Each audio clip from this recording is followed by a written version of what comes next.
তিরুপতি বালাজি মন্দিরে প্রতিদিনই হাজার হাজার টন চুল দান করেন মহিলারা। জানেন কি হয় এত বিপুল পরিমাণ কেশরাশি দিয়ে? মন্দিরে জমা পড়া এত চুল দিয়ে কি হয় জানলে হয়তো আপনিও অবাক হবেন। মেয়েদের মাথার চুল দিয়ে কি হয় জানেন? জানুন দেশের সবচেয়ে ধনী মন্দির হলো তিরুপতি বালাজি। এই তিরুপতি মন্দিরকে ঘিরে রয়েছে অনেক রহস্যময় অজানা কাহিনী। তিরুপতি মন্দিরে চুল দান করেন মহিলারা। সেই চুল দিয়ে কি হয় জানেন? প্রতিদিন হাজার হাজার পুণ্যার্থী ভিড় জমান তিরুপতি সহ দেশের বিভিন্ন মন্দিরে পুজো দেন। ইচ্ছে পূরণ হলে চুল কাটিয়ে দান করেন ভক্তরা। আর এই চুল বিক্রি করেই বছরে কোটি কোটি টাকার ব্যবসা করে মন্দির কর্তৃপক্ষ। কারা কেনেন এই চুল? কিভাবে চলে এই বেচা কেনা? দেশে তিরুপতি মন্দিরে ভক্তরা সবথেকে বেশি চুল দান করেন। বলা হয় এই মন্দিরে ভক্তরা যত চুল দেন ঈশ্বর তার 10 গুণ বেশি সম্পত্তি ফিরিয়ে দেন তাকে। কথিত রয়েছে তিরুপতি মন্দিরে চুল দিয়ে সন্তুষ্ট হন লক্ষ্মী দেবী। তাই এখানে শুধু পুরুষ নন, মহিলারাও ইচ্ছে পূরণের জন্য চুল দান করে থাকেন। চুলদান নিয়ে অন্য একটি গল্প প্রচলিত রয়েছে। বলা হয় অতীতে বালাজির মূর্তির ওপর পিঁপড়ের পাহাড় তৈরি হয়েছিল। একটি গরু রোজ এসে ওই পিঁপড়ের পাহাড়ে দুধ দিত। একদিন দেখতে পেয়ে খুব রেগে যান গরুর মালিক। কুঠোর দিয়ে গরুর মাথায় আঘাত করেন। সেই আঘাত লাগে বালাজির মাথায়। রক্তক্ষরণ শুরু হয় আঘাতে। বালাজির মাথার চুল ঝরে পড়ে। তা দেখে নীলা দেবী নিজের চুল কেটে সেই ক্ষতের ওপর জড়িয়ে দেন। সঙ্গে সঙ্গে বালাজির আঘাতও সেরে যায়। দক্ষিণ ভারতের বিভিন্ন মন্দিরে রয়েছে নীলা দেবীর মূর্তি। নীলা দেবীর এই পদক্ষেপে নারায়ণ খুব খুশি হন। জানান মহিলাদের শরীরের সৌন্দর্যের গুরুত্বপূর্ণ অঙ্গ হলো এই চুল। সেই চুলই তার জন্য কেটে ফেলেছে নীলা দেবী। মনে করা হয় সেই কারণেই তিরুপতি মন্দিরে চুল দিলে ইচ্ছে পূরণ হয়। তিরুপতিতে প্রত্যেক ভক্তের মাথা কামানোর জন্য নাপিতেরা পান 11 টাকা করে মাসে। তাদের মেরে কেটে রোজগার 8,000 টাকা। ভক্তরা খুশি হয়ে অনেক সময় তাদের অতিরিক্ত টাকাও দিয়ে থাকেন। 2021 সালের জানুয়ারি মাসে তিরুপতি মন্দির কর্তৃপক্ষ 1,43,900 কেজি চুল বিক্রি করেছিলেন। অনলাইনে সেই চুল নিলাম করে পেয়েছিল 11,17,00,000 টাকা। প্রতি বছর প্রায় 150 কোটি টাকা আয় করে তিরুপতি মন্দির কর্তৃপক্ষ। এছাড়াও মেয়েদের মাথার চুল বিক্রি হলেও সেটা কি কাজে ব্যবহৃত হয় জানুন। 1. মাথার চুলে ব্যবহার প্রথমেই মাথায় আসে, সেটা হলো পরচুলা বা উইগস বানানো। চুল ঝরার সমস্যার সাথে লড়াই করতে পরচুলার ব্যবহার অনস্বীকার্য। 2.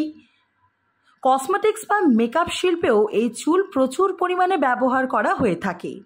কোনো প্রোডাক্ট তৈরি হওয়ার পরে তার টেস্টিং করার জন্য সত্যিকারের চুলের দরকার হয়ে পড়ে। 100 গ্রাম চুলের দাম গুণমান অনুযায়ী 2,000 থেকে 10,000-এর বেশি পর্যন্ত হতে পারে। 3. স্মার্টগ্রো নামের একটি কোম্পানি গার্ডেনিং প্রোডাক্ট তৈরি করার জন্য ভারত এবং চীন থেকে মানুষের চুলের আমদানি করে। চুল দিয়ে বিনুনি করে এক জাতীয় ম্যাট তৈরি করা হয় এবং যেটা গাছের মূলকে পোকার হাত থেকে রক্ষা করে। 4. প্রায় 2 দশক আগে থেকে নাসা এবং কয়েকটি সংস্থা মানুষের চুল নিয়ে গবেষণা করছে। 5. ড্রেস ডিজাইনারকারীরা নতুন ড্রেস ডিজাইন করার জন্য চুল দিয়ে পরীক্ষা করে থাকেন। এটি একদমই আশ্চর্যের ব্যাপার। চুলের গঠনমূলক উপাদান হলো ক্যারাটিন, প্রোটিন। বিভিন্ন রাসায়নিক বিক্রিয়ার মাধ্যমে সেই প্রোটিন থেকে অ্যামিনো অ্যাসিড তৈরি করা যেতে পারে, কিন্তু স্বাস্থ্যাধিকারীরা বিষয়টি ভালো চোখে দেখেননি। এছাড়াও মেকআপ ব্রাশ, কৃত্রিম আইল্যাশ ব্রাশ ইত্যাদি তৈরি করতে মানুষের মাথার চুলের ব্যবহার করা হতে পারে। এর মধ্যে জড়িয়ে আছে হাজার হাজার মানুষের জীবন জীবিকা। দূর হচ্ছে বেকারত্বের অভিশাপ। স্বাবলম্বী হচ্ছে অনেক মানুষ। মানুষের মাথার পরিত্যক্ত চুল এখন একরকম বিশেষ ধরনের রপ্তানিযোগ্য পণ্য। প্রতিদিন বিভিন্ন পত্রপত্রিকা খবর পড়েও জানা যায় এই ফেলে দেওয়া চুল ব্যবসার খবরাখবর আবার স্বচক্ষেও দেখা যায়। শহরের অলিতে গলিতে ফেলে দেওয়া চুল সংগ্রহ করে ফেরিওয়ালাদের। পরিত্যক্ত চুলকে ঘিরে দেশে গড়ে উঠেছে কয়েকশো শিল্প প্রতিষ্ঠান। তাদের মতোই অনেক মানুষ জীবিকা নির্বাহ করছে। চুল ব্যবসায় জড়িত থেকে প্রতি কেজি পরিত্যক্ত চুলের মূল্য 15 থেকে 20,000। সেজন্য আগেকার পরিত্যক্ত এই চুল এখনকার দিনে আর ফেলনা বস্তু নয়। পরিত্যক্ত চুল যাচাইয়ের পর চলে যায় চীন, কোরিয়া, মায়ানমার সহ বিশ্বের বিভিন্ন দেশে। ওইসব দেশের ক্রেতারা দেশ থেকে বৈধ পথে এসব চুল কিনে নিয়ে যাচ্ছে। বিদেশের সব চুল দিয়ে বিভিন্ন রকম ক্যাপ, পরচুলা ও টাক মাথায় হেয়ার প্ল্যান্টেশন সহ আরও নানান কাজে ব্যবহৃত হয়। তাই এই পরিত্যক্ত চুলের ব্যবসা পুরুষের পাশাপাশি নারীরাও দিনে দিনে স্বাবলম্বী হচ্ছে। বেকারত্ব দূর হচ্ছে, কর্মসংস্থানও বাড়ছে। ন্যাশনাল ডেস্কের রিপোর্ট, নিউজ অবিকল। চাষের জন্য সুখবর। আপনারা কি জানেন, পাথারকান্দিতে নব উদ্যোগে শুরু হয়েছে সহচরী। পাথারকান্দি সহচরীর পক্ষ থেকে আপনাদের স্বাগত। পাথারকান্দি সহচরীর প্রিয় গ্রাহকদের জন্য নিয়ে এসেছে এক নতুন সুযোগ। মাসিক কেনাকাটার উপর থাকছে বিশেষ ছাড় 2% থেকে 10% পর্যন্ত। এছাড়া প্রতি কেনাকাটায় থাকছে কুপন কার্ড।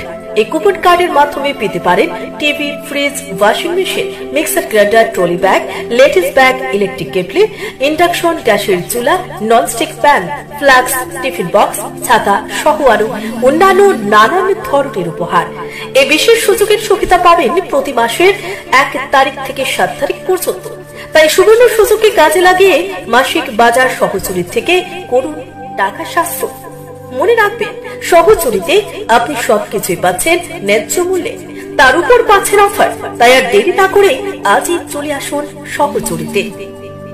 আমাদের ঠিকানা মেইন রোড, পাথারকান্দি, খাদিম শোরুমের পাশে।